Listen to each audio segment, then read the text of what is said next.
El pastor de la iglesia Ministerio Apostólico del Reino en Santa Rosa de Cabal cantaba rancheras al lado de la niña que habría violado e intentado asesinar y enterrar, y puso música religiosa a todo volumen para ocultar los gritos de ella pidiendo auxilio. ¡Masturbando al lado mío! ¡Muestra la cara! ¡Muestra las cosas! En una moto para y me peló.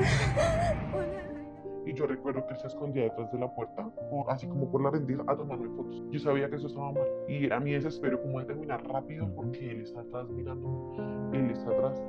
Y nunca lo vi directamente porque pues era así. Pero yo sabía que él se estaba me miraba. Pero no había como que te digo, como esa vaina de confirmarlo, como esa malicia de está haciendo esto y esto está mal. A esa edad no pasa.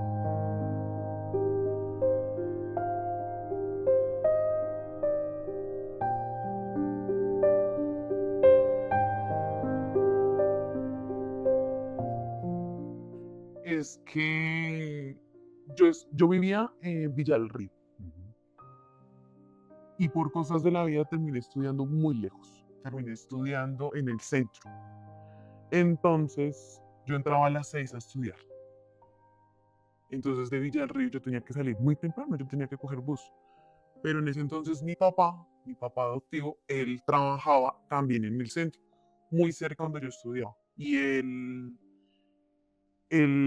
entraba a las 6 también a trabajar, o a las 5 creo que era a las 5 que tenía que... A las 5 él entraba a trabajar, entonces nosotros en Villarrío nos parábamos, nos arreglábamos, no sé qué, salíamos muy temprano, caminábamos para coger el bus, llegamos a coger el bus, pero entonces nos íbamos primero al trabajo de él, porque era muy temprano para que yo me fuera al colegio.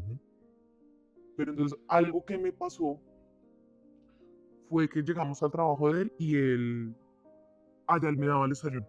O sea, yo no desayunaba en mi casa antes de salir, sino ahí. Okay. Entonces ahí él siempre me daba, bueno, que el desayuno y yo me dormía. Entonces ya era una costumbre llegar donde mi papá, comer, dormir un poquito para irme a estudiar. Resulta que ya hoy en día con el entendimiento que tengo, yo llegaba, comía algo y cuando me despertaba, él me sacaba así como rápido porque vienen mis siete o cualquier cosa para el colegio y era la molestia. Era como al caminar ese roce que algo me dolía, pero sin saber que era, yo aparecía con chupones en el pecho, tenía todo el busto completamente marcado, esta parte de acá, lo que es la pelvis, todo marcado, con mordiscos, una que otra vez yo resultaba con sangre, pero ya la ignorancia también, uno decía, "No, es el periodo, o es una mancha ahí que salió", pero no sabía, no tenía claro que algo mal estaba pasando, pero yo decía como que, ay, algo no es normal. Ahí me entró la depresión. Y yo la depresión la colmé, fue que enfrente donde yo estudiaba, vendían trago. Y era muy barato. Yo recuerdo que un litro de vodka valía en ese entonces 9.000 pesos. Estoy hablando cuando yo tenía por ahí unos 14 años. Estaba re chiquita, ¿no? Pero entonces siempre había plata para trago. Entonces salíamos los mismos cuatro del colegio y compramos 6, 7 botellas de vodka, 6, 7 botellas de Grants y era Tom. Entonces, yo recuerdo que a mis compañeros yo les decía como marica, algo me pasa y no sé qué es. Como no sé qué, había una compañerita que ya había tenido un hijo.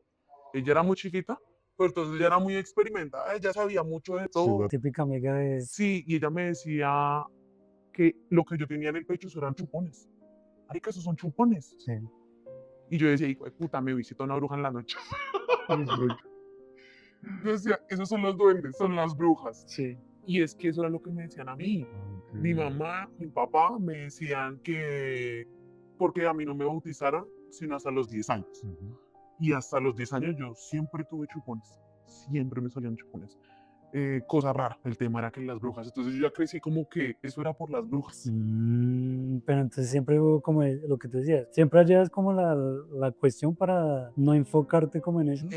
Pero es que yo no tengo el recuerdo del daño, no tengo el recuerdo así específico sino que ya yo me despertara como con la molestia y el afán de irse para el colegio. Y sí, como en el camino, como que, sí, como que algo me duele, pero Pero no sabías como. nada. Y como a mí me decían que los cólicos, que no sé qué, yo trataba así como de justificar todo. Ese olor con esa... Sí, yo justificaba todo. Pero entonces ahí siento un tema muchísimo de depresión y empecé a tomar y a tomar y a tomar. Y o sea, se me salió de las manos. A mí el trago se me salió de las manos durísimo. Pero durísimo, es durísimo. A los 14 años yo era alcohólico, cosa que yo me iba al colegio y yo ya entraba borracho. Yo salía del colegio y yo salía borracho.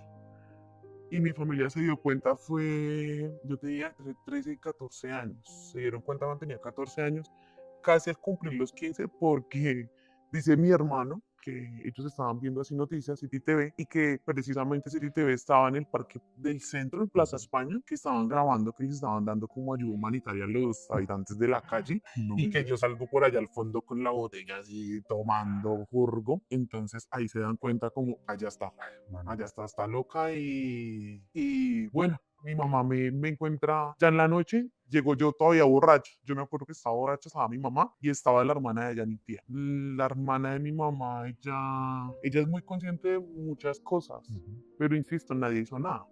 Entonces ella yo toda borracha, alegándole a mi mamá, alegándole a mi tía.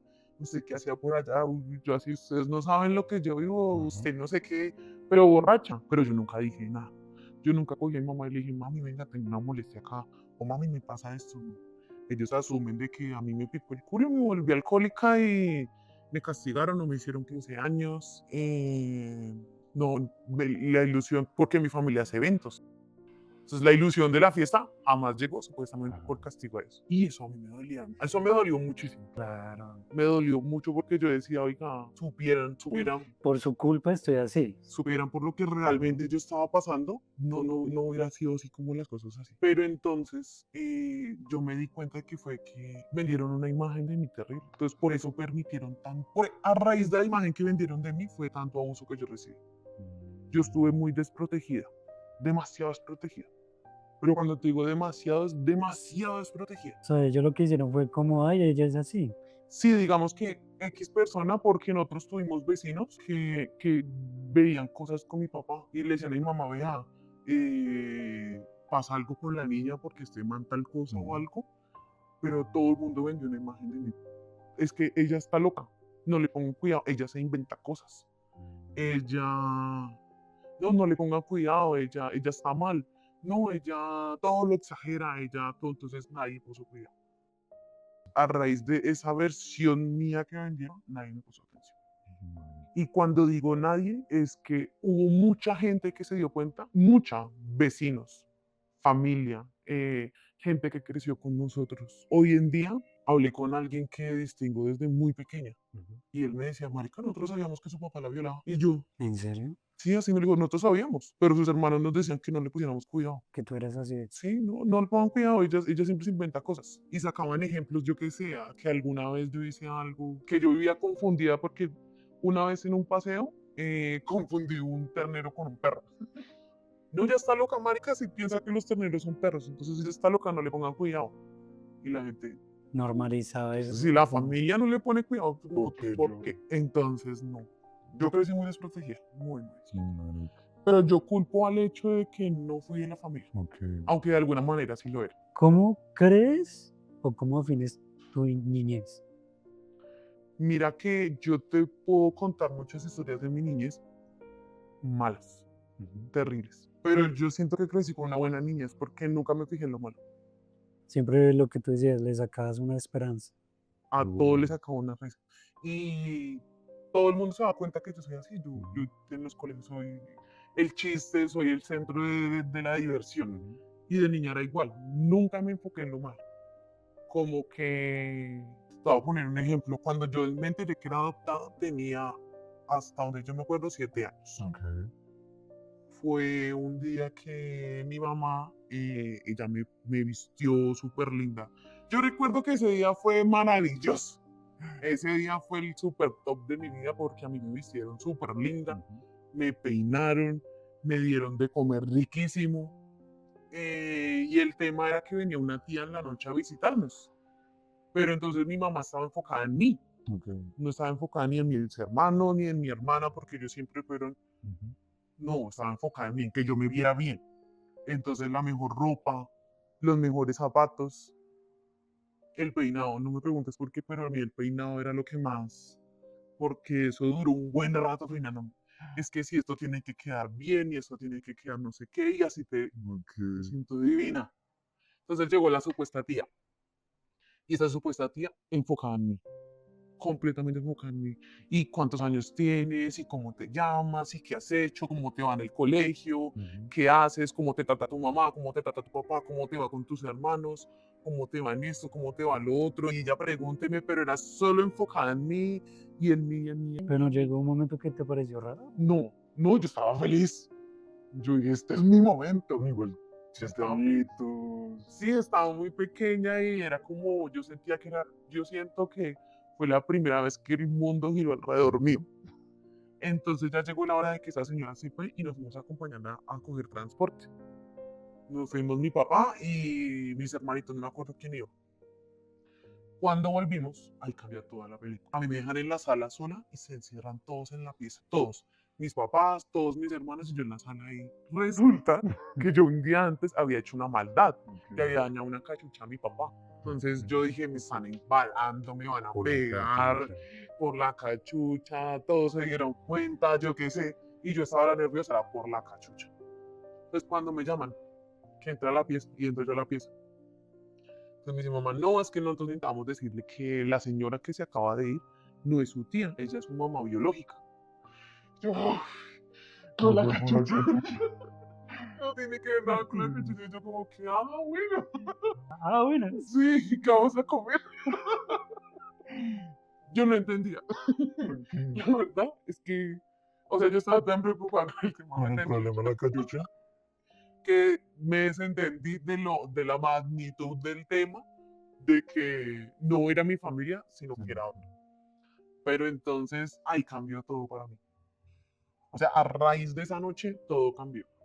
Ok. Porque yo tengo dos hermanos mayores y dos hermanos, somos como dos grupitos. Están los dos grandotes y estamos los tres pequeños.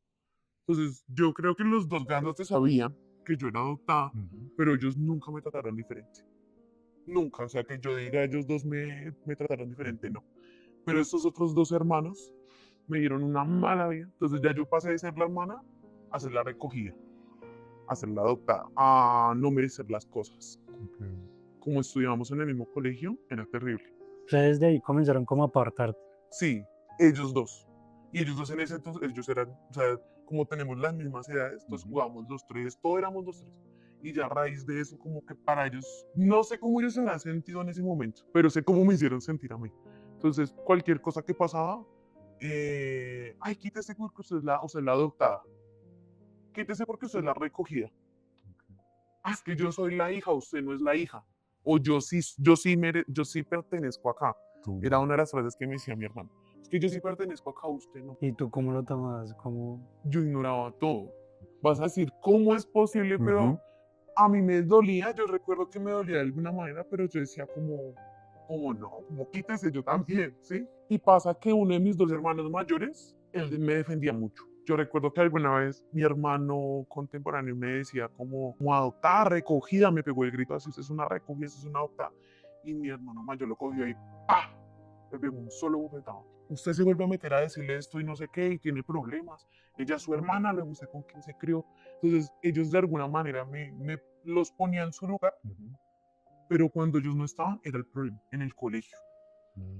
En el colegio se reunía mi hermano con su grupito de amigos y ella es una adoptada, ella es una recogida y eso uno en el colegio es durísimo, que un poco de niños se burlen de uno por algo.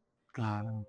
Y había un tema, era que mi mamá había dicho que cuando ella a mí me adoptó, que yo llegué a la casa en unas condiciones terribles. Dice, ya usted llegó en unas condiciones terribles, estaba muy enferma y nosotros tuvimos que haberla llevado al hospital. En el hospital dicen ellos que me hicieron un lavado del estómago y que en ese lavado me sacaron monedas y me sacaron heces. O sea, en medio del hambre, yo me comía mis propias heces. Como putas, no sé. Entonces eso te iba a preguntar. Sí, no sé, no tengo ni idea. Yo recuerdo que a mí, mi papá biológico me contó, mi mamá biológica lo había llamado. Yo no me puedo quedar con esta niña, usted y yo teníamos un trato, entonces venga mañana y la recoge. Mañana lo espero. No me acuerdo qué hora me dijo él, voy a ponerte un ejemplo, a las 10 de la mañana. A las 10 de la mañana tiene que venir por la niña y ahí se la dejo. Y que él llegó al día siguiente y que él no fue, que él no había podido ir al día siguiente. Pues entonces, voy a poner un ejemplo, era el lunes. Él no fue el lunes, sino que llegó el martes. Que cuando llegó el martes, los vecinos le habían dicho que ella me había dejado ahí encerrada desde el día anterior y que ella le había dicho a los vecinos que ya venían a recogerme y que él me encontró a mí en el piso, que eso era una casa por allá en el Tolima, entonces no había ni piso ni nada, así jugando en la tierra, con mierdas tan de mal no podía porque todo se había salido del pañal. Pero, ¿por qué la rabia contigo? O sea, Mi mamá biológica, yo hablé con ella, después de cuando ella se acercó a mí a los 7 años, yo no volví a saber nada más de ella, digamos. Una que otra conversación por teléfono. Yo recuerdo que alguna vez hablamos por teléfono y ella me dijo, vente conmigo y yo te compro lo que tú quieras. ¿Y qué quieres? Yo le dije, yo quiero una máquina de hacer helados. En ese entonces estaba muy la maquinita de hacer helado y nunca me la va a comprar. Y yo con la ilusión de mi mamá me va a comprar una máquina de hacer helados, yo me voy con ella a vivir y yo ya no quiero vivir acá. Porque yo sufrí ahí y yo dije, no, si ya a comprar una máquina de helados me va a dar buena vida. Eso. Pero no, nunca volvió a aparecer. O sea, desde ahí, cero contacto. o sea que nunca supiste por qué él... Muchos años después, sí. Muchos años Ok. después. Yo siempre supe que mi papá era malo. Ujú. Siempre. O sea, ese recuerdo toda la vida lo he tenido. Siempre supe que mi papá era malo. Pero mira que algo que yo recuerdo era que muy chiquita, es que, o sea, yo no te puedo decir, tenía tantos años. Digo que tenía entre unos... Yo ya estudiaba. Ok. En ese colegio en el que yo estudiaba, en la sudadera debajo, a uno le ponían una licra. Una licra que era una pantalonética y un esqueleto. Pero entonces, yo chiquita era muy flaquita, yo era muy chiquitica, era muy flaquita, entonces era la licra pegada al cuerpo y la esa pegada al cuerpo. Yo recuerdo mucho que él era feliz tomándome fotos. Pero entonces nosotros teníamos pues, hasta la cocina. Él me ponía a lavar los platos encima de un balde porque eso era altísimo y yo recuerdo que él se escondía detrás de la puerta o así como por la rendija a tomarme fotos. Yo sabía que eso estaba mal y era mi desespero como de terminar rápido porque él está atrás mirándome, él está atrás y nunca lo vi directamente porque pues era así, pero yo sabía que él se estaba mal mientras me miraba. Pero no había como que te digo, como esa vaina de confirmarlo, como esa malicia de está haciendo esto y esto está mal, a esa edad no pasa. Es más como el susto de que él está ahí Sí. y lo que tú dices, voy a lavar esto rápido y... Y me voy. Ajá. Resulta que al rato, muchas veces después de que ya todo se acababa, yo sí veía como el pegado ahí de algo que se escurría, que él me lo mandaba a limpiar a mí. Ya hoy en día ya sé qué es, o sea, ya hoy en día ya sé qué era, pero en ese entonces yo sí recuerdo que muy pequeñita decía como que hay algo que no me cuadra, o sea, como que esto no está del todo bien, pero no tengo cómo confirmarlo. Ok. Y yo iba a decir, mi papá me mandó a limpiar la puerta, eso no está mal, nadie te va a decir a ti, eso está mal. Es normal. Sí, se está limpiando algo. Ujú. Entonces, sí, él me mandaba a limpiar. No, güey, impactado. Hay una cosa que es como, ¿qué efectos? Y eso te quería también preguntar, ¿qué efectos o rezagos hoy en día hay? Uy, no sé. Mira que de pronto algo que no, para mí siempre fue muy difícil tener una conexión con un hombre, pero difícil en el sentido emocional. ¿A qué me refiero? Para mí aceptar querer fue muy difícil. Digamos, sí, yo tuve novios y pues tampoco es que he tenido muchos novios. De pronto, digamos, uy, mi primera vez. Mi primera vez fue horrible. Fue horrible porque yo tenía un novio con el que ya llevamos mucho tiempo y él fue el que me abrió a mí la mente de muchas cosas. Él a mí me enseñó que muchas cosas estaban mal. Pero entonces, si te cuento nuestra primera vez, digamos, a la casa de él, como que ya lo teníamos muy claro de que iba a pasar, ¿Qué iba a pasar ese? ¿sí? Y pues obviamente yo no era virgen. Ujú. En mi cabeza yo era Tú virgen, eres virgen. en mi cabeza. Ajá. Y a mí él me preguntaba, y yo soy virgen, completamente virgen. Entonces como que cuando pasa el acto, bueno, ¿y aquí qué fue? Ujú. Yo como que no, eso fue horrible porque, o sea, pasó todo lo que le pasa a una virgen, los nervios, como que las conversaciones, mira, yo no quiero esto, no quiero lo otro, trátame con cariño, trátame de esta manera, trátame el otro. Y cuando llega el momento de la verdad, bueno, usted no que era virgen, y yo sí, yo juro que yo soy virgen. No, él a mí me recriminó muchísimo. Y o sea, fue horrible porque él hasta buscó y todo, no, usted ni sangre ni nada, o sea, y yo ya estaba con vírgenes, y eso no se siente así. Y No. nosotros terminamos la relación ahí, por ese tema. por ese tema. Pero fue más por mí, o sea, fue como en mi elección. Como que me sentí fastidiada y dije, no, definitivamente no quiero nada con nadie. Es que yo sufrí muchos abusos, muchos. Psicológicos, abuso sexual, abuso físico. Y el primero que yo me acuerdo así muy, muy fuerte es el abuso de mi abuelo. Resulta que yo estaba pequeña, que no recuerdo qué edad tenía, yo le pongo máximo, o sea, exagerado 7 años, pero yo creo que eso es mucha edad, yo creo que máximo unos 6 años, 5 o 6 años. Resulta que nosotros vivíamos en un edificio y en ese edificio está la puerta para entrar a la casa. Al lado de esa puerta hay un local. Él trabajaba en ese local, vendía perros calientes y hamburguesas. Ahí, al lado de ese local, del mismo edificio, había un parqueadero. Entonces este parqueadero conectaba con las dos, tanto con el local como con la casa. Nosotros vivíamos en esa casa. ¿En qué piso? No me acuerdo. Creo que era en el último piso. Yo llegaba al colegio y era inevitable pasar por el frente del local. Era inevitable pasar por el frente. O que él se enterara que yo llegaba. Porque o fuera porque yo abriera la puerta y él escuchara, o porque yo pasaba por el frente. Entonces yo llegaba al colegio y yo era una niña. A mí me compraba muy fácil. A mí me ofreció una hamburguesa, un perro caliente. Yo era la persona más feliz del mundo. La inocencia, ¿no? Entonces todo empezó por eso, Por un perro. por un perro caliente. Yo recuerdo que la primera vez fue, de un pico y le regaló una hamburguesa.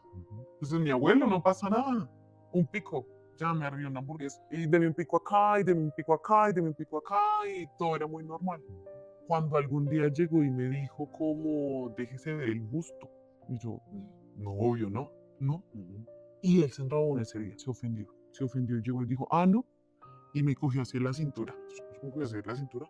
Y esa estaba el local y había, o sea, atrás como de todo, había como un espacio donde se lavaban los platos o algo, no recuerdo bien, había un espacio ahí y me llevó hasta ese espacio. Y me sentó así como, igual yo le voy a dar su hamburguesa, pero usted déjese. Y yo, no, ah, no, usted sí ve el cuchillo que yo tomaba allá para abrir el pan, pues con ese voy a abrir a su mamá. Ahí empezó todo el martirio. Entonces, ya no importaba si había perro o hamburguesa, él iba a matar a mi mamá. Entonces yo recuerdo que la primera vez que pasó algo fue que él me quitó la blusa y era como a besarme el busto, como a... Y yo ahí fue donde me empecé a perder. Entonces mientras él estaba ahí, digamos, se puede decir bruscamente, como chupándome, porque eso es lo que yo recuerdo, que él me chupaba el... Yo me quedaba por allá mirando el techo. Lo que tú decías. Sí, yo me perdía. Yo no estaba en lo que estaba pasando ahí, sino, oiga, toca como quitar esa telaraña o me perdí en una mosca que estuviera allá volando y no sé qué. Desconectados de... Eso me desconectaba y como que usted no puede decirle a nadie porque más que todo recuerdo mucho el cuchillo del pan. Con ese cuchillo le hago tal cosa a su mamá y era mi mamá. Era enfocado a mi mamá. Y entonces ya empezaron a pasar cosas más fuertes. Ya yo odiaba llegar. Yo odiaba. Porque como fuera él se enteraba que yo llegaba. Entonces ya era algo que pasaba todos los días. Y cada día fue aumentando, fue aumentando, fue aumentando, fue aumentando. Pero entonces ya llegó al punto en el que alguna vez él me puso a hacerle sexo y ya eso era diario. Entonces yo ya llegaba y yo lo que hacía, uy, es que es horrible. O sea, como que yo le ponía las manos así en el estómago y yo me enfocaba en las manos. Me desconectaba con mis manos. Siempre hacía como que desconectarme con las manos. Puedes creer que yo, ya después de un tiempo, él iba, me hacía el perro caliente o la hamburguesa. Yo tenía una colección de perros calientes de hamburguesas, pero yo nunca me los comía. Nunca me los comía. O se los daba a mis hermanos. Pero entonces yo era una niña muy feliz. Yo pasaba eso y me iba para mi cuarto y o mi tarea o dibujar. Nunca me enfocaba en lo malo. ¿Llegaste como a normalizarlo? Sí, claro, sí. Porque yo ya sabía que iba a pasar. Yo ya sabía que llegaba a mi casa. Antes era un afán de que pasara rápido para terminar ese momento. Entonces a veces como que yo recuerdo que yo antes de voltear para llegar allá, yo me metía las uñas entre las uñas para limpiarme las uñas, ¿sí? Entonces yo ya hacía era como esto. Y toda la vida me quedé con esa maña. O sea, hoy en día esa es mi maña constante. A mí nunca me van a ver las uñas con mugre porque yo tengo esta costumbre. Entonces, como que, ay, ojalá hoy sea más rápido. Y sí, yo ya sabía que se iba a pasar. Entonces, sí, completamente normal. Resulta que una mañana mi mamá me manda a la tienda o salgo por algo, no me acuerdo bien. Cuando uno entra para los apartamentos, porque creo que él vivía ahí, no me acuerdo bien, o era el tema de la tienda. Bueno, el hecho es que es una escalera así. Entonces yo llego a la esta, entro y él me está esperando. Y él me está esperando y él me empieza a besar, pero a besar horrible, horrible, horrible. Y mientras él me besaba, se saca el pelo y se empieza a... No recuerdo cuánto duró ese momento. Lo único que recuerdo es la voz de mi mamá y me llama por mi nombre. Y yo como que levanto así, como que los dos levantamos así y ella está ahí mirándonos. Eso jamás se me va a olvidar porque es la primera vez que yo siento como ese alivio. Como Uf, yo recuerdo que sentí el... Yo tu mamá miró toda esa situación. no sé cuánto vio, la verdad no tengo idea cuánto vio, ni vi, o si vio y pegó el grito, pero yo sentí como que por fin alguien, por fin, yo sentí, yo sentí un alivio tremendo, y el man como que rápido se va, y yo yo recuerdo que tenía algo en las manos, pero no recuerdo qué era, y a mi mamá me coge, ¿qué estaba pasando? No te puedo contar porque mi abuelo te va a matar. Es lo primero que yo le digo. Sí, y ahí les cuento todo lo que está pasando. Y se formó un mierdero. Pero nunca pasó nada. ¿Tu mamá no hizo nada? Lo que yo recuerdo, no. Hoy en día tú les preguntas a mi familia y todo el mundo me defendió, todo el mundo me ayudó, todo el mundo hizo algo, pero hasta donde yo recuerdo, nada. Ok. Me decías que, pues, tristemente, no fue el único. No. Bueno, pasó esa situación, yo no me acuerdo que alguien haya hecho algo. La verdad, no me acuerdo que alguien me haya defendido. Y recuerdo que tiempo después pasó con mi hermana. ¿Qué pasó exactamente? ¿Qué vieron? ¿Qué escucharon? ¿De qué se enteraron? No sé. Pero se enteraron que mi abuelo se estaba metiendo con mi hermana. Ay, y se armó. Ahí sí se armó el súper tremendo. Yo recuerdo que nos llevaban a fiscalía. Yo recuerdo que hubieron hasta golpes entre familia porque las hijas de él, o sea, mis tías, no aceptaban lo que nosotras decíamos. Pero aún así, no pasó nada. Porque el tipo nunca lo hallaron en la cárcel. Normal. Sí, hubieron más personas. Hubo un inquilino. Hubo un inquilino que nosotros, es que no sé cuántos años tenía. Yo estaba muy chiquita. Afirmó que me había violado. Lo que yo más recuerdo es que se lo dijo a un tío mater. Porque, porque mi tío fue el que me dijo a mí. Fue el que me dijo, es que usted se lo insinuó a él. Yo, ¿cómo así? ¿Qué es eso? Sí, que es que usted estuvo buscándolo a él y o sea, no sé si es un mal recuerdo, porque yo sé que ellos dirán que no, pero en medio de los recuerdos es que mi tío le dijo a él, como si ella lo está buscando, hágale el mal, o algo así. No sé cuáles son las palabras exactas, pero lo que yo entendí fue que mi tío le dio permiso a él. ¿De qué forma, de qué manera? No sé, o si de pronto yo entendí mal. Ok. El punto fue que el tipo dijo que me había violado y yo recuerdo que mi mamá me llevó a la fiscalía. En fiscalía mil y un preguntas. Que si el señor esto, que si el señor lo otro. Yo, no. Porque él a mí no me había violado. Él a mí no me había hecho nada. Pero todo el mundo decía, él la violó. Y yo, no, él a mí no me violó. Entonces yo recuerdo mucho los exámenes. Yo recuerdo que no le ponen una bata, lo apuestan así como con las piernas arriba y el tacto, porque literalmente, y lo digo yo de esa manera, te violan para saber si te violaron, porque a ti te meten los dedos y te hurgan adentro para verificar, no sé. Hoy en día digamos, en lo que yo trabajo, lo entiendo, pero no lo justifico. O sea, una niña viene de un trauma y la vas a seguir traumatizando para confirmar si la traumatizaron. Yo recuerdo que para mí eso fue horrible. Horrible, pero horrible fue horrible. Y a mí me lo hizo una mujer. Y ni por eso deja de ser horrible. Entonces, bueno, como que hacen todo y la psicóloga era, pero diga la verdad, él sí la vio. Yo, no, pero ¿qué? Que no, y que no, y que no. Bueno, se quedó el tema, salió que el man nunca me violó y el man se fue de la casa. Ellos vivían fuera de Bogotá, entonces desentendidos del tema.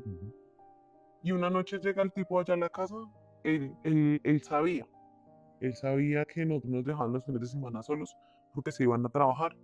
Sabía la rutina. Sabía la rutina de la casa, él sabía quién estaba y quién no estaba, porque eso era todos los fines de semana que nos dejaban solos. Ellos trabajaban en eventos y se iban, todos se iban. Y un día el tipo llegó allá, tenía llaves, como él vivía ahí, y me violó. De él tengo todos los recuerdos, que es lo que no pasa con otras personas, de él tengo todos los recuerdos. Y ya cuando yo fui a decir, esta persona me violó, nadie me creyó. O sea, el tipo lo supo hacer. Claro, te estudió, por decirlo así. Sí, estudió todo. Y claro, ya no lo podíamos demandar por lo mismo porque ya todo el proceso que habíamos hecho. Claro, el primero. Entonces yo le dije a mi tía, vino esta persona, me hizo esto, esto y esto. Nadie me creyó. Ay, ¿usted por qué no lo dijo cuando todo esto? Yo no, es que eso fue ahorita. Eso no fue cuando ustedes dijeron. Fue ahorita. Nadie me creyó. Nadie hizo nada. Yo recuerdo que en ese entonces había una vecina y ella sabía que había pasado algo. Porque ella dijo, yo lo vi. Es que yo lo vi. Sí, sí es verdad, él sí estuvo acá. Ella dijo, yo lo vi, y no sé qué, y fue la única que me ayudó. Claro que pues no fue la gran ayuda, ella me ayudó, yo sangraba mucho. Pero entonces decían, era que me había llegado el periodo. Y entonces, sí, que tan chiquitica le llegó el periodo y que no sé qué, no. No, eso era eso. Y ella era ella fue la que me limpiaba, la que no sé qué. Y yo tenía a la vecina en medio de mis piernas revisándome qué tanto daño me había hecho. Y yo recuerdo que ella me revisó en el cuarto de ella. No entiendo por qué le tuve confianza, pero fue la confianza tal cual de pararme, bajarme toda la ropa, acostarme en la cama y que ella me hiciera así. Y recuerdo que ella se levantó, este igual, la desgarró, fue la palabra de ella. Sí, la desgarró. Y mencionó a mi mamá y se fue por allá legal. Y yo ahí como, y yo ahí así como, Las piernas arriba. no entiendo nada.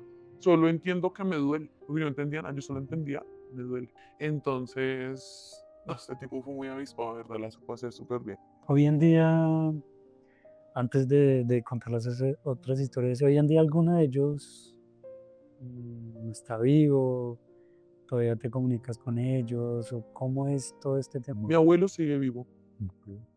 Mira que nadie creyó que él fuera así. Nadie nunca creyó. Hasta hace muy poco lo defendían. A capa y espada. Las sobrinas, primas mías, que son hijas de mi papá biológico. Como te digo, ahí me crió un tío. Hasta hace muy poco escuchaba a mi hermano decir, ay, sí supo que mi abuelo violó a una de las sobrinas. Y yo sí. Sí, como que sí era verdad lo que usted decía. Recochando. Sí. Porque mi familia todo es recocha. O sea, si ves cómo es mi personalidad, así somos todos. Para todos es toda una recocha. Se fracturó. Ay, marica, todo bien. Ahora tiene 2 piernas por falta de una.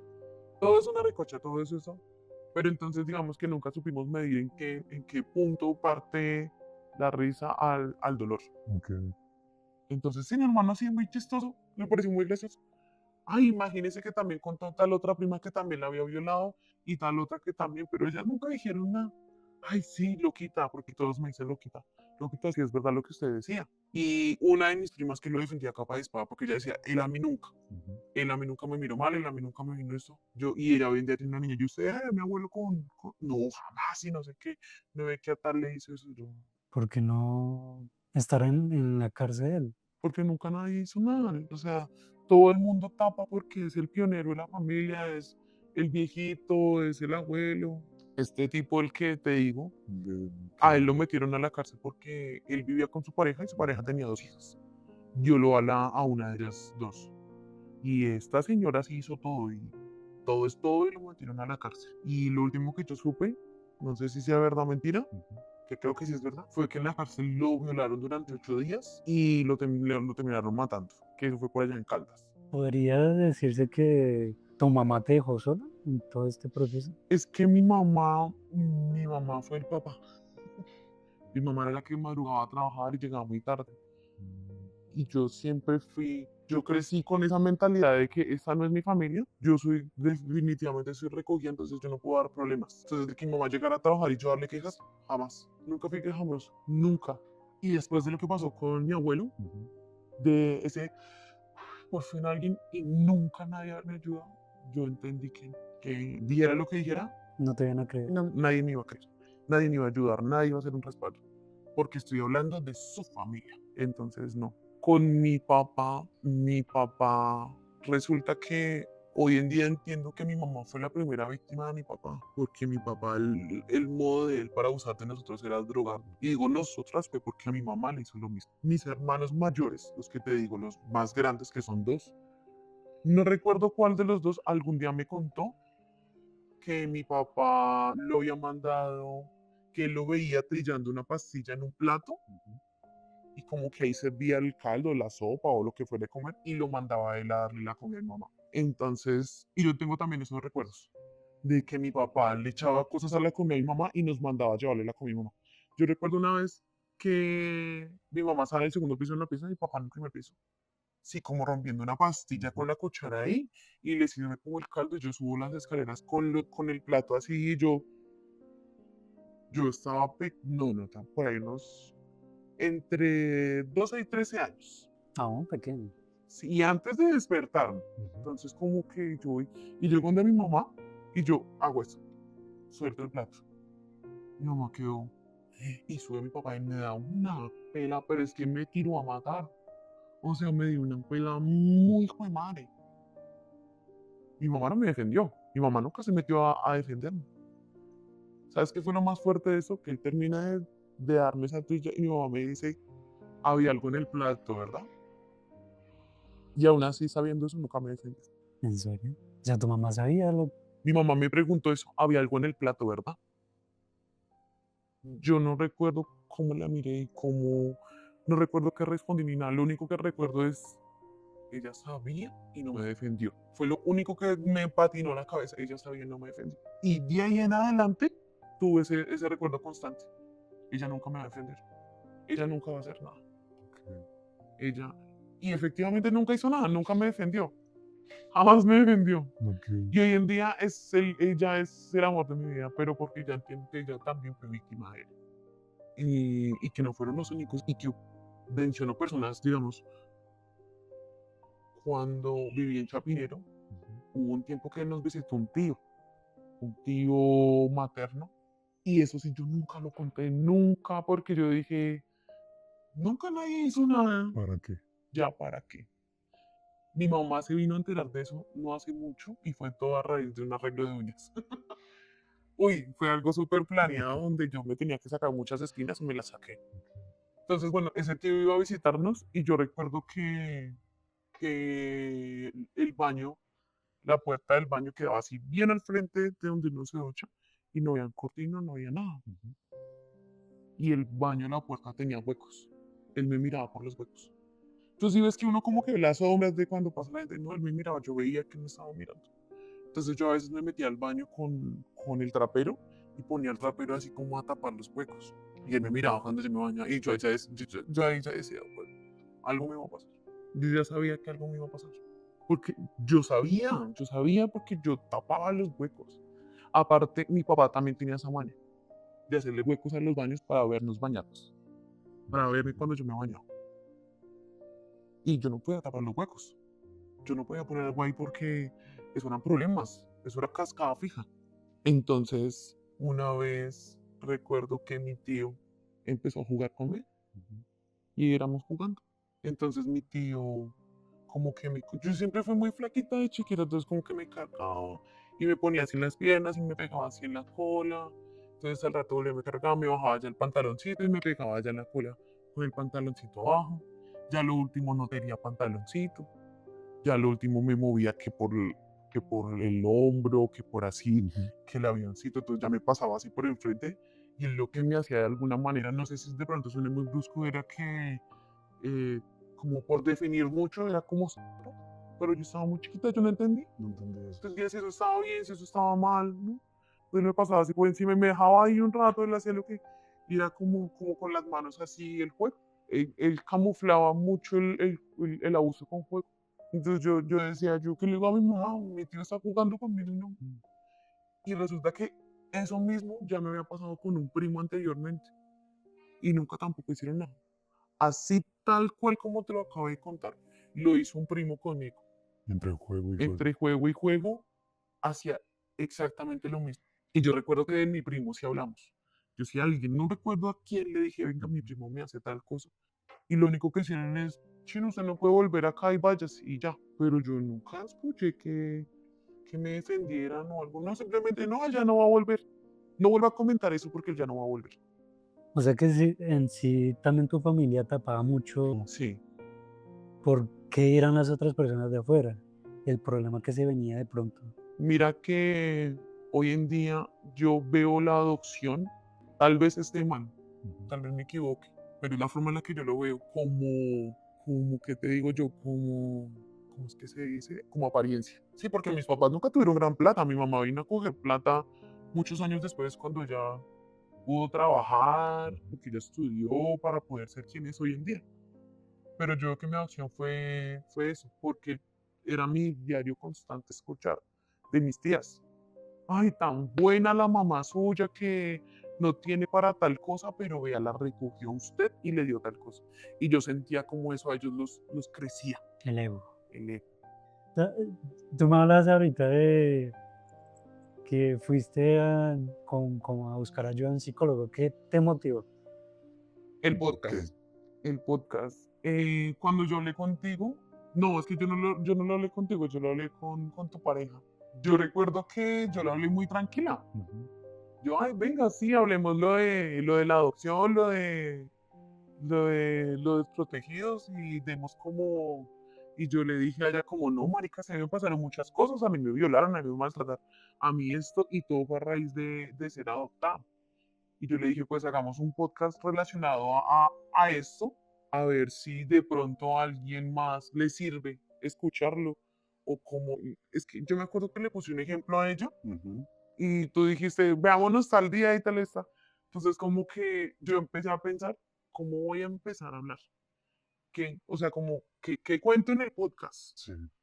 Entonces me empecé a acordar lo de mi papá, me empecé a acordar lo de mi abuelo, lo del inquilino, lo de mi tío, lo de mi primo y yo. ¿Cómo empiezo? O sea, que empiezo a contar en el podcast. Y se me empezó a formar un peso. A mí nunca me había pesado el tema, porque yo nunca lo he hablado. O sea, nunca, jamás que yo haya cogido a alguien y le haya contado, a mí me pasó esto, esto y esto, no. Y empecé a sentir el peso. Y cuando llegó la fecha, yo dejé de dormir, empecé como a tener depresión, creería yo. O sea, el tema me generó algo de depresión. Y dije, no puedo. Y fue cuando te dije a ti, y creo que fue que te dije, no, primero hablé con un psicólogo. Entonces, busqué a esa persona. Yo dije, no, necesito ayuda. Estoy mal. No estoy durmiendo, no estoy comiendo, necesito ayuda. Y busqué un psicólogo y hablé con esta persona y esta persona me soltó. O sea, como que todo fluyó, o sea, todo con él fluyó de una manera impresionante. Y el inicio de la conversación con él es, yo no sé cómo empezar el tema del podcast. Y como que hablé con él y dije, ya puedo. Y ya entró la necesidad de venir a soltarme así.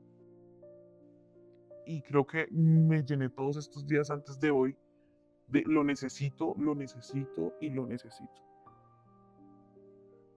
Te quería como preguntar también, con todo este proceso que tú tuviste, todo esta, pues que aprovechaste, que hablaste con un psicólogo, ¿qué has descubierto a partir de eso?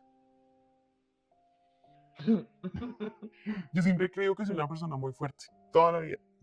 Y yo crecí con eso en mí y me di cuenta que no. Que estoy muy rota, pero me esforcé tanto en ignorarlo que me creí muy fuerte. Entonces como que sí hay muchas cosas que sanar y es mentira que uno olvida o que uno dice, no, ya, eso ya pasó, lo que es pasado, no, mira que sí pesa. Y me doy cuenta que la gente quiere normalizar mucho y que el dolor ajeno nunca se va a respetar. Vamos, el ejemplo que te acabo de poner, mis hermanos queriendo unir a mi papá con nosotras como si nada hubiera pasado. No, eso duele. Y sigo sin entender cómo un hijo, porque ellos adoran a mi mamá, yo la respeto muchísimo. Se dan cuenta que a ella le está doliendo, le está pesando el tema y aún así no. Buscamos la forma. Pero me traté de descubrir un poquito a mí misma. Siempre me he creído muy fuerte y a mí como que porque me han pasado cosas. Yo he tenido cáncer 2 veces y nunca nadie me vio llorar por el tema, nunca nadie me vio decir sufrió, porque nunca nada.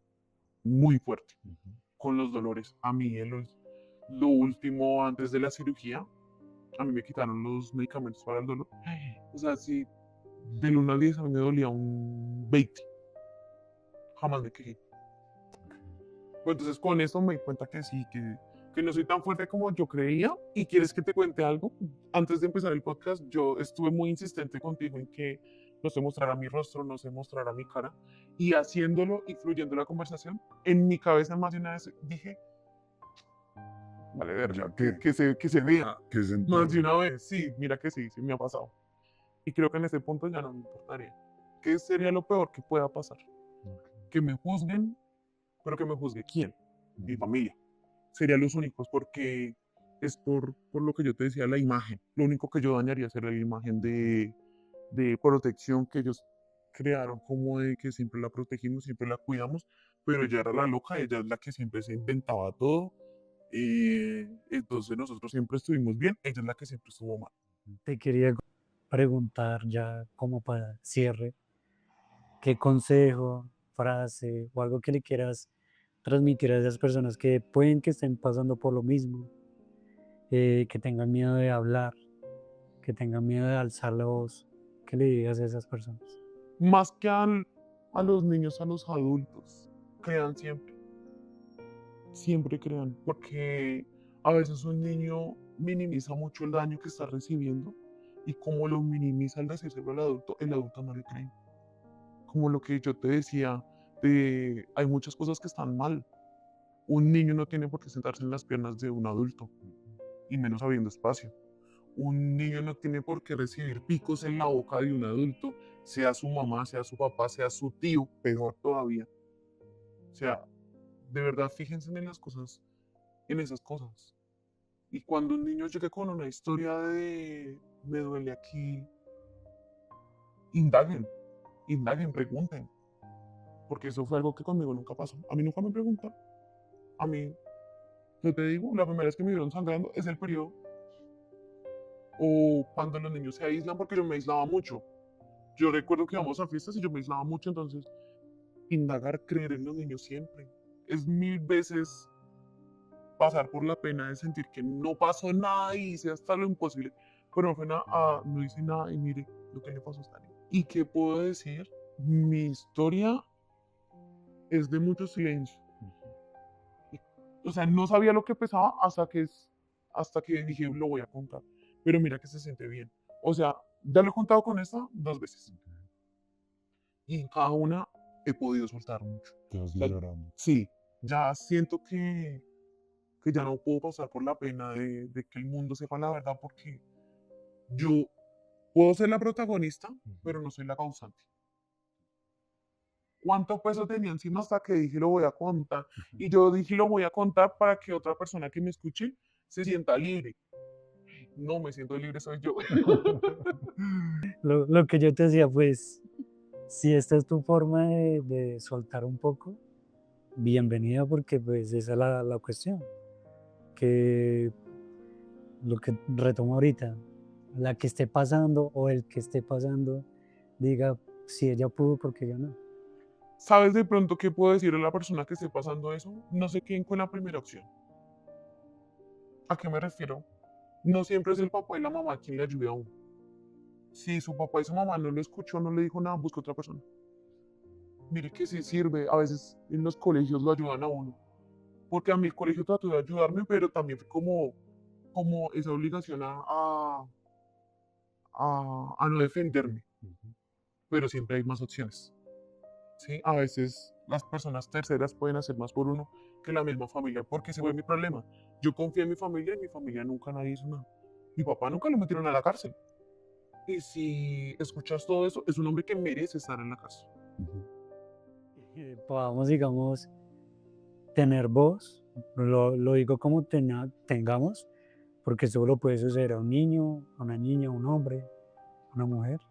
En los colegios yo me he dado cuenta por mi hijo que tratan como de darle voz a las niñas que pasan por esas cosas, pero lo hacen tan mal, o sea, tan mal. Yo digo que deberían poner a mujeres que han sido abusadas en esos puestos, porque nadie va a entender más cómo enseñarle a alguien que una persona que pasó por eso. Hubo una niña que fue abusada en el colegio y me dio mucha curiosidad. Terrible. La psicóloga que le habla, terrible. Las personas que se acercan supuestamente a ayudarla, lo que hacen es hundirla más en el trauma. Entonces, yo diría que buscaran personas así que hayamos pasado por eso. Sabemos cómo hablar. Ok. Y me he dado cuenta, yo he escuchado varias historias de muchas mujeres y yo digo, así deberían hablar en los colegios, así, de esa manera. Pero sí, para las mujeres que ya han pasado por estos, sabemos qué decir exactamente y cómo identificar los daños. Ok. Ya pasamos por eso de arrinconarnos, eso de callarnos, sabemos cómo hablar. Yo creo que y me pongo desde el punto de vista del que está viendo el video, ¿no? Porque a veces surge la pregunta es, bueno, ¿y por qué tú no haces algo en estos momentos? ¿O ya no lo ves necesario con todo este tema de tu familia? Porque de pronto dirán, pero ¿por qué no hay justicia hoy en día? Soy muy ignorante del tema, exageradamente ignorante del tema. Yo no sé si se puede hacer algo. Y tampoco sabría cómo confirmar qué pasó. Porque, digamos, hoy en día, obviamente ya no tengo las fotos, ya no tengo los videos. No sabría dónde buscarlos. No sabría ¿Cómo sería todo ese proceso? cómo sería todo eso, la verdad, súper ignorante del tema. Pero creo que tampoco quiero pasar por ese proceso. No me veo Retomando otra vez, Todo el todo proceso. eso, no. Y lo que te digo, ir a fiscalía a que me vuelvan a mirar. Y hace poco le decía a mi pareja, le decía, uno no elige dónde nace, uno no elige dónde crece. En mi caso, yo no crecí donde nací, a mí me escogieron. Pero hoy en día yo elijo de quién me rodeo. no es verdad. Hoy en día puede ser muy mi familia, muy no sé qué, pero si necesito alejarlo, no sé. Señorita, no, espero que te hayas, como tú decías, liberado un poco de ese peso, que como tú y otras personas, pues este espacio es para ellos, el que quiera contar, el que quiera desahogarse, pues acá está el espacio. Y como yo te lo dije desde un principio, ojalá que esto llegue, y siempre se lo he dicho en todos los videos, a esa persona que lo necesite escuchar, a esa persona que le diga, si ella pudo, yo también puedo, y voy a hablar y voy a coger la fuerza y decir, me está pasando esto. Nada, agradecerte. Agradecerte. Y uf, es duro recibir todo esto porque pues lo digo por parte de, digamos, como hombre, o sea, uno se siente horrible. Se siente horrible porque siento que la sociedad de hoy es una porquería y está normalizando muchas cosas.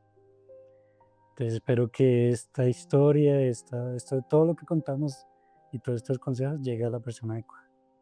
Entonces, no sé si quieras agregar algo más, No, creo que No. frase, algo que quieras que te digas, o ya con esto ya cerramos. sí, sí, yo creo que sí.